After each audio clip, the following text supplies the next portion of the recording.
이렇게 할까요? 저렇게 할까요? 2020년 10월 18일을 전교주일로 지내는 지역교회도 있고 연중 29주일로 지내는 지역교회도 있습니다. 대한민국 교회는 10월을 묵주기월 성월과 전교달로 그리고 18일을 전교주일로 지내지만 미합중국 교회에서는 연중주일로 지냅니다. 교황 프란치스코께서는 전교주일 담화를 올 31일 성령 강림 대축일에 제가 있지 않습니까? 저를 보내십시오 라는 제목으로 로마 바티칸에서 이미 발표하셨습니다. 제가 살고 있는 동네 교구장 수교님께서 이날을 연중 29주일로 지내시니 지역 교구 신자된 도리로 그분의 방침에 따라 연중 제29일에 사용되는 마태복음 22장 15절부터 21절을 묵상하고 나누고자 합니다. 아울러 교황님께서 전교 주일 담할 때 말씀하신 것을 함께 나누도록 하겠습니다. 오늘 복음에는 두 장소가 나옵니다. 한 곳은 바리사이들이 모여 어떻게 하면 말로 예수님께 올가미를 씌울까 하고 의논하는 곳이고, 다른 한 곳은 바리사이들이 그들 제자들과 헤롯의 당원들을 사주 꼬들기고 부추겨 예수님께 보내어 그들이 예수님께 질문하고 예수님께서 대답하시는 장소입니다. 바리사이들은 비겁하게 직접 나서지 않고 제자들을 보낸 것입니다. 제자들과 동행한 헤롯의 당원들은 로마의 식민지 정책에 동조하고 동족인 유다인들의 피를 빨아먹는 사람들입니다. 우리 신앙인들 삶 속에는 두 자리가 있습니다. 예수님께서 계시는 곳과 예수님께서 계시지 않는 곳입니다. 예수님께서 계시지 않는 삶의 자리에서 우리는 어떤 사람들이 한 말로 트집 잡고 올가미를 씌우려고 궁리하는 자리입니다. 이런 곳에서 우리는 뒷담화를 하고 흑색선전을 하고 온갖 더러운 궁리를 합니다. 예수님께서 함께하는 자리에서는 우리의 신앙심 척도로 하나님을 자로재고 간음하고 있습니다. 바리사이 제자들이 예수님과 함께 있었던 자리에서 예수님께 던진 질문은 로마 황제에게 세금을 내는 것이 옳은지 그른지 하는 물음입니다. 예수님께서 로마 황제에게 세금을 내는 것이 옳다고 하시면 유다인들은 그분을 로마의 지지자로 여겨 백성들은 예수님을 따르지 않을 것입니다. 예수님께서 세금을 내는 것이 그르다 하시면 눈에 불을 켜고 바리사이 제자들 옆에 있었던 헤롯의 당원들은 얼씨구 절씨구 하면서 예수님을 로마 제국에 반대한 반역죄로 몰아 황제에게 고발할 것입니다. 예수님께서는 그들의 악의를 아시고 200주년 번역, 예수님께서는 그들의 간악한 속셈을 아시고 공동 번역, 양시론으로 대답하십니다. 두 경우가 그르다라고 말하는 것은 양비론이고 두 경우가 옳다고 말하는 것은 양시론입니다. 예수님께서는 그 당시 유다 랍비들이 제자들에게 가르치던 양신론을 알고 계셨으니 양신론으로 대답하신 것입니다. 황제의 것은 황제에게 돌려주고 하나님의 것은 하나님께 돌려드려라. 21절. 마테오는 그들은 이 말씀을 듣고 경탄하면서 예수님을 두고 물러갔다.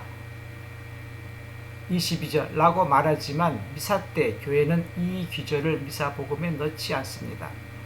유다 사회에서 랍비 교육을 받은 사람 누구나 그런 상황 속에서 질문을 받으면 양시론에 입각하여 예수님처럼 말씀하실 것이므로 경탄할 일이 아니기 때문입니다.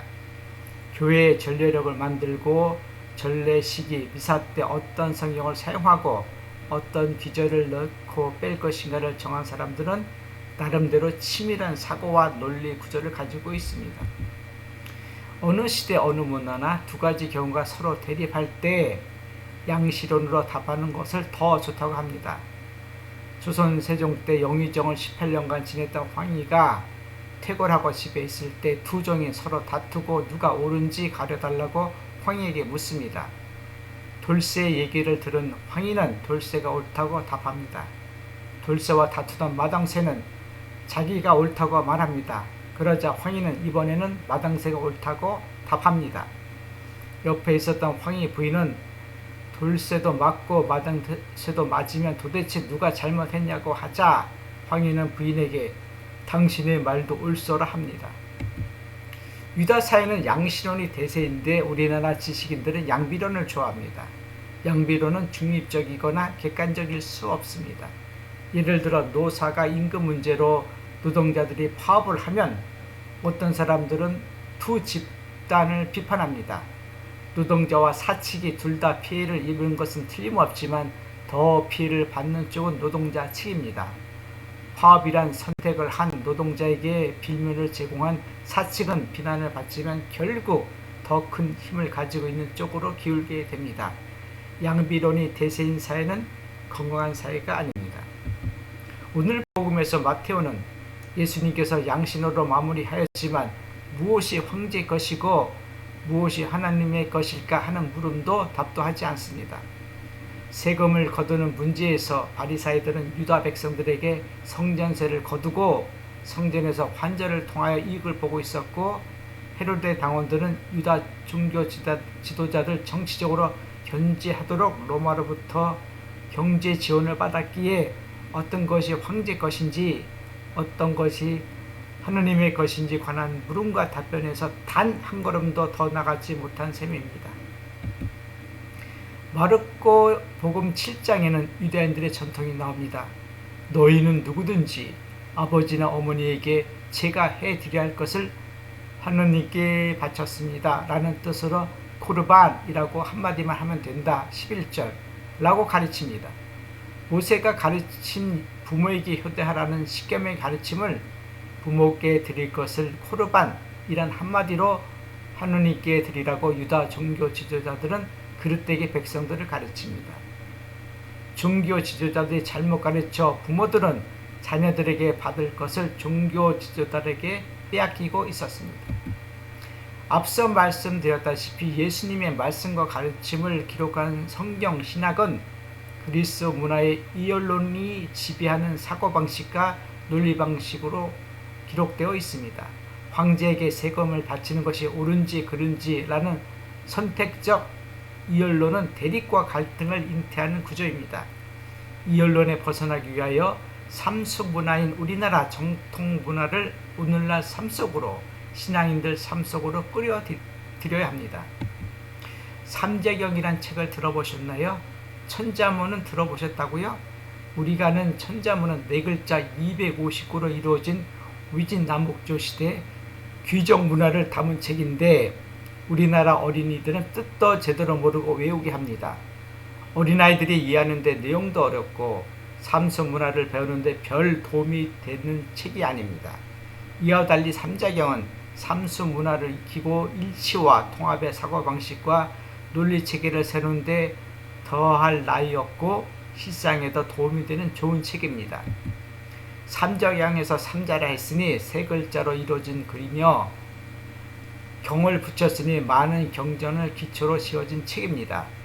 편집된 시간도 송나라에서 시작하여 원나라, 명나라, 청나라, 중화민국까지 언급한 내용으로 보아 그 편집자는 오래되었지만 우리나라에서는 그리 알려진 책은 아닙니다. 어떤 분들은 중화민국이 언급되어 우리 것이 아니라 하여 우리나라 어린이들에게 가르치기 꺼려 하시는데 이웃나라의 것이 아닙니다. 이웃나라에서 말하는 역사도 이웃나라의 것이 아니고 뜻글 자체도 이웃나라의 것이 아닙니다. 뜻글은 우리말 틀과 맞게 이루어져 있습니다. 약육강식이란 말은 우리말 틀로 이루어진 글입니다. 약한 것의 고기를 강한 것이 먹는다 라는 뜻입니다. 이웃나라의 말틀은 강식 약육이라 해야 합니다. 강한 것이 먹는다, 약한 것의 고기를 빼면 더욱 분명해집니다. 강식약, 강한 것이 약한 것을 먹는다. 이것은 약식강으로 유추를 바꾸면 약한 것이 강한 것을 먹는다가 됩니다.